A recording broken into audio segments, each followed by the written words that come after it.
From dimension doors to trees on floors, folks, it was one heck of an episode of Goblin Mode. This is Sagas of Sundry Quests and Answers. I'm Dan Casey, and we're going to break down the latest Goblin Mode in just a moment. But first, let me introduce my amazing cast. Danielle Radford. Amy Vorpahl. Jason Nguyen. All right, folks, we are in the end game. We are going to get into some major spoilers for Goblin Mode. So, if you haven't watched or listened to the latest episode yet, please go back and avail yourself of whatever way is easiest for you to listen or consume this story. We don't want to ruin it for you, okay? It's your last chance.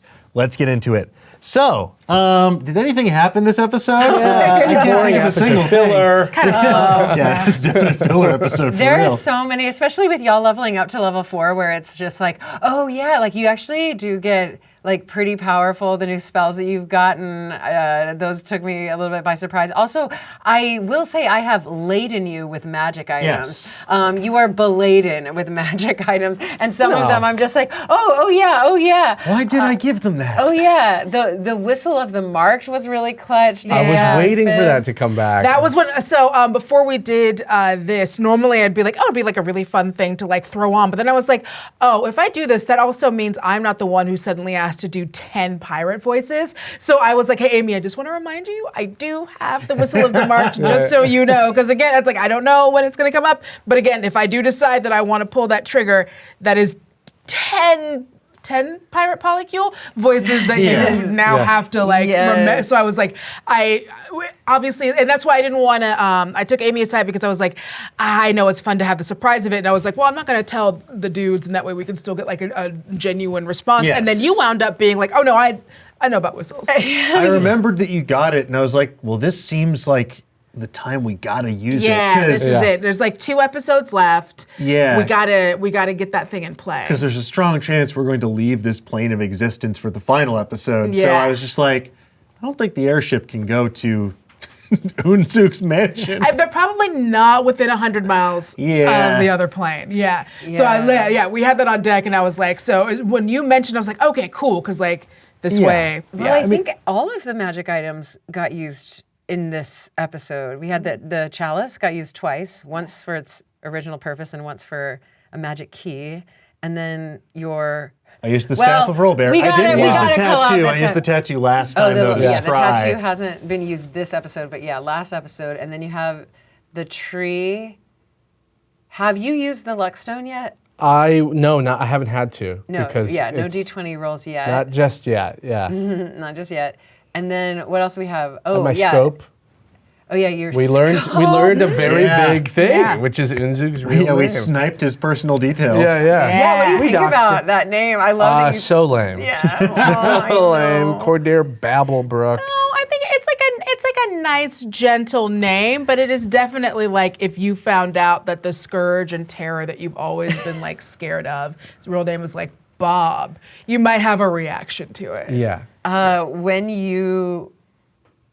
That's everything that like, oh, here's a magic item and here's a magic item. It's like, ha ha ha, that'll be fun. And then you just like in the most inopportune time, I think for me, and it's like you just heard Unzug go, oh yeah, names have power over people. Well, they kind of do. And you're like, interesting. So do guns. Yes, so do guns. Okay. Yeah. That was really clutch. Big move there. Which is great because like Tippy did make it. He was like, oh, I've been telling everyone my name, but you haven't. You've been giving out fake names the entire time. Yeah, it's true. Yeah. Of all of us, you've given your actual name the least. I guess there is. I'm Rippy. Gun Tippy, you're right. It all feels like it's the same. Tippy, speaking of Unzug and Tippy, though, Tippy had some absolute bangers this episode. He was cooking in their conversation when he said, honestly, big loser activity. Unzug not getting into wizard college. I said, my favorite, though, is you're not a god, you're a disappointment. That was just like cutting. Yeah. I think it was really like from. talking from like the heart for Tippy, which is just like he really did look up to this guy. If you really think about it, like Tippy needs a father figure really in his life to set him on the right path. And I think Unzug may have come the closest. Next to it would be like Maxwell and then Unzug. And so just to find all of these sort of like people of power, parental figures in his life, just really let him down. It's like, he's gonna tell the truth finally and be like, you are a disappointment to me. But really, so that it would buy him time as this forced prison started to dissipate. I needed to I yap it up I with love him. that you clocked like stalling is going to do you some favors, and then it did. I mean, it worked. It was disintegrating, and then Phibbs had the final blow, which is I mean, it was just undeniable. Look, just the chance to use Unzug's staff against him was just too satisfying to me to avoid. And now this is The Misty Step plus the staff That use is the most legendary move I've ever like, seen. There's a version where you just turn into a tree, and it's like, Yeah. okay, I guess we get out of the way of the tree. But to have a 40-foot birch fall on top of you. Well, it was the single funniest thing I've read in a magic item description in a long time. Like, well, you can turn into a big snake, a little snake, the staff itself, or a 40-foot tree. And I'm like, Okay. well, I need to turn into a tree. So I did. Yeah, what is with that? Why? This is why. This is why. Because some of my favorite magic items are feather, tree, feather, anchor, and then feather the other one. Like there's just these feathers that are just like, here's a feather, it does something. And it can anchor a ship, like you just throw the feather and now the ship can't leave for 24 hours, and it's just like, well, that's that. Yeah. But tree is like, and it's a druid staff. So Yes. Rolbert is of, I can't remember, who is this? Rolbert, Sadif? Yes, I believe Sadif. Okay, so Rolbert is the champion of Sadif, and Sadif is the sovereign of nature. And I was like, well, wait, what if the feather things could be a tree? And I was like, well, whatever. Also, the magic item is taken from or almost identical to the staff of the python, where you can turn into a snake, a big old snake. Yeah, And that's, I that's don't pretty mind cool. turning into a snake. It just But I was made like, me laugh. I wanted to change it a little bit, and I'm such a fan of the feather magic item, so here we go. It just made me laugh, and I'm like, well, I 100% need to find a satisfying way to turn into a tree. Yeah, And had to happen. It did. I had to it, happen. and as we know, like this is something that happens with theater of the mind. You have one thing in your head. The DM has the actual thing in her head Yes. and written down. Yes. And I envisioned it. I did not quite Yeah, what understand. was the plan? It was the original plan in your mind. I thought this was like maybe a 30, 40 foot tall room. And I'm like, okay, I'm gonna like bamf up to the ceiling like Nightcrawler from the X-Men. And from there, I'm going to, before I start falling, jam the staff into the ceiling to activate it, because you have to slam it into the ground and say a command word. And I'm like, cool, I'm gonna shoot down from the ceiling and crush him as a tree erupts, just with force. The fact that it was actually 100 foot tall, so I just teleport up and I'm like, uh-oh. I thought there was gonna be a ceiling here. And then, but that's great because then I'm a giant tree and I get to do all of that fall damage as well. Yeah. Look, he has some seasonal affective disorder because fall came for him literally. Yeah, and I mean, How much damage was that? That was like was- I did ridiculous. 57 points of damage, 57 which God. half for him because he saved with his insane dex bonus, but 57 points so of much tree-based damage. damage is pretty tight. yeah, lock, tree lock, tree lock. You guys have had like that. Two of my favorite, I think, like combat sort of combos ever. I think yours is now the Misty Step and Tree, and yours is the Bonk and Bite, where you start. Yeah. So I'm like, what? I gotta figure out a cool combo. I don't know what to do. I now. mean, you're doing some work with that gun Yes. for Yeah, sure. R.I.P. Gun Tippy, his little R.I.P. eyes disappearing. Gun Tippy. Yeah. He had to do it though. He did, and I love that. I love that he sacrificed himself. The Pay Knight and the Unzug shield fighting back was something that I was like, yeah. I mean, I want you to be able to do this. There just has to be a penalty. No, that and makes sense. While Yeah. they're also everyone's in a trance, like. I guess you're fighting the flesh things again. Like, who's actually doing Yeah. anything to you?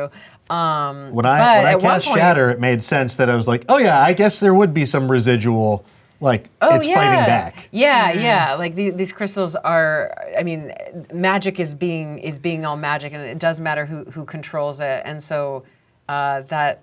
But the fact, I also knew that like the force thing would wear off, and I think that that's great that like magic can't pass in or out. But the fact that he would shackle you as well and just do like a mechanical thing, like I just sure. need you on this, I just need you on this slab, and that's the math I'm doing is like I need y'all on this slab to get the throat bone. And top of To get the throat bone. god bone. Yeah, the god bone. okay, Top yeah. of the fifth round would have been interesting. Would have been bad news. But we got the.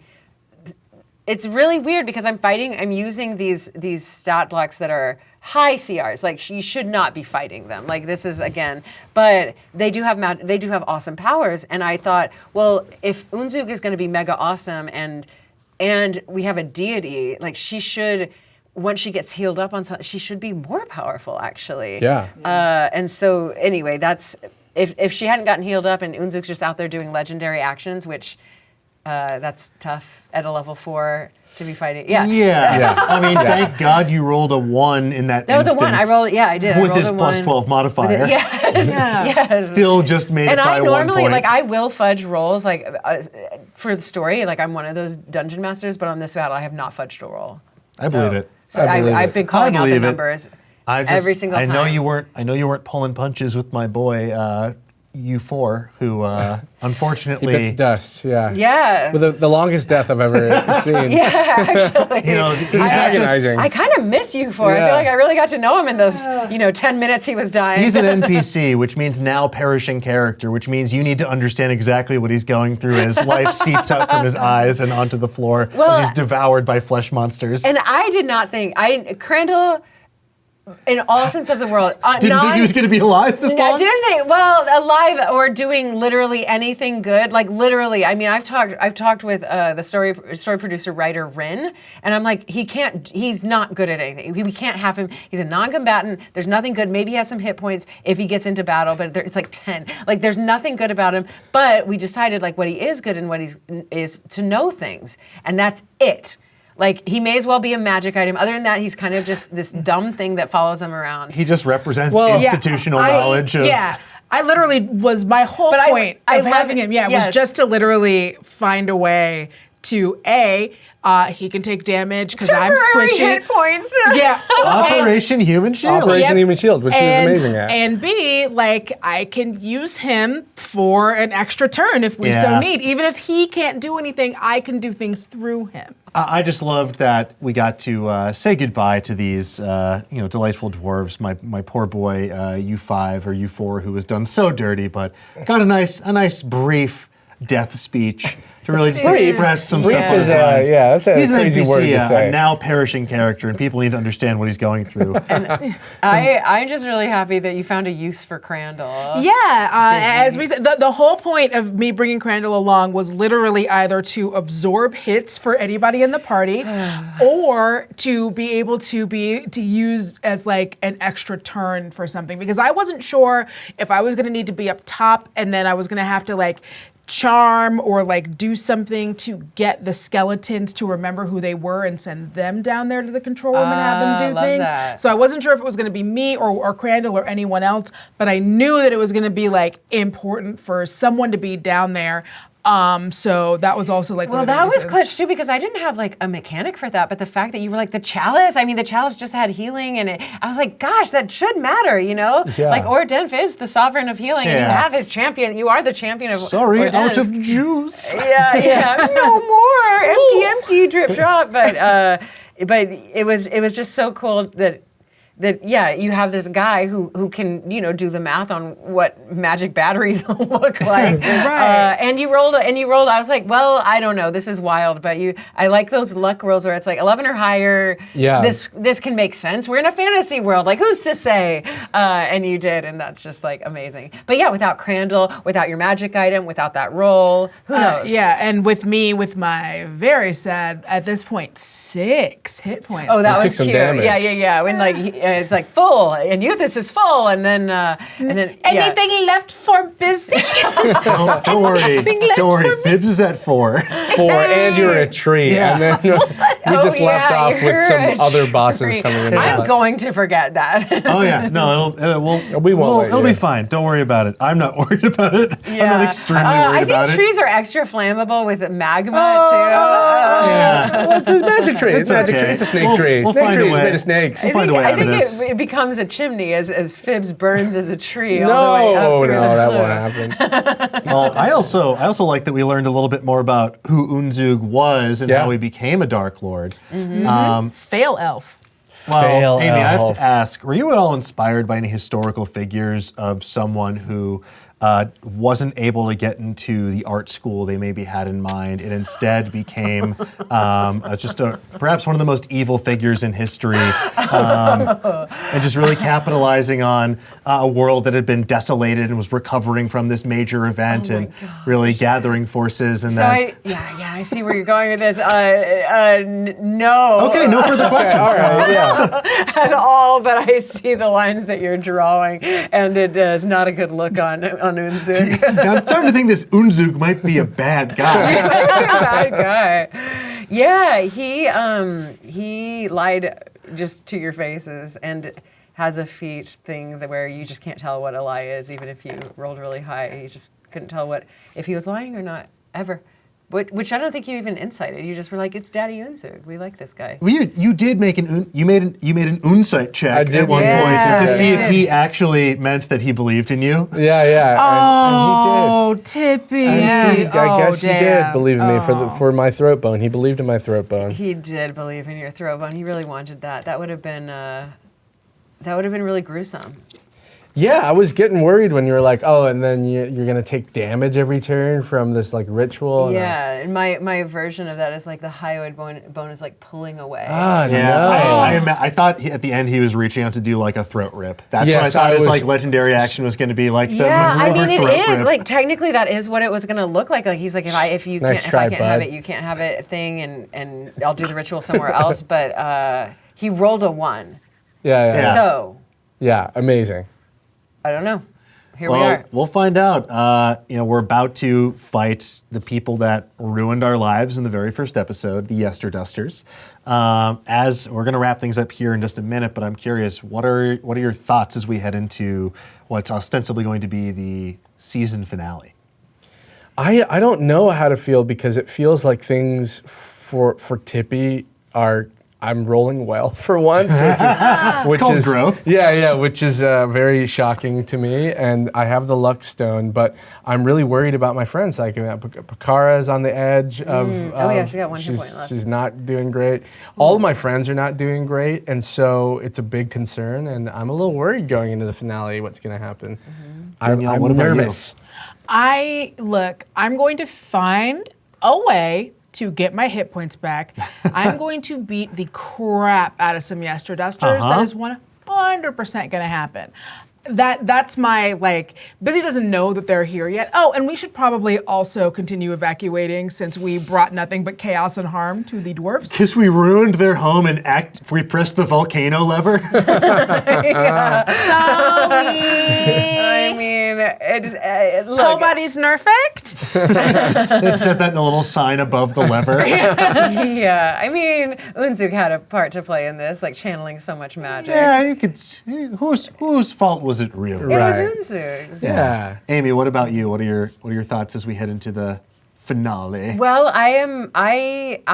I do think it is possible, especially with now that I know how much hit points you have, that one of you might die, and if you die, it might be in a pool of magma, and I don't know. The only thing I really have planned are stat blocks, so I have and a volcanic table. And Dan, as a tree, how do you feel about going into the finale? I feel like I should make like a tree and leaf because we're in imminent danger. We could go from my fall from grace into the winter of my discontent very quickly. And because of global warming, things are getting extra hot because of all that magma filling up this mountain. Folks, that about does it for this episode of Sagas of Sundry. Question answers. I don't know, man. And we're here. Make sure you stay tuned for the season finale of Sagas of Sundry Goblin Mode coming to you on Geek Sundry and wherever fine podcasts are served. Thank you so much for joining us on this journey, and we can't wait to see how it all ends with you. So thank you, and we'll see you next time. Bye-bye. Bye. Bye.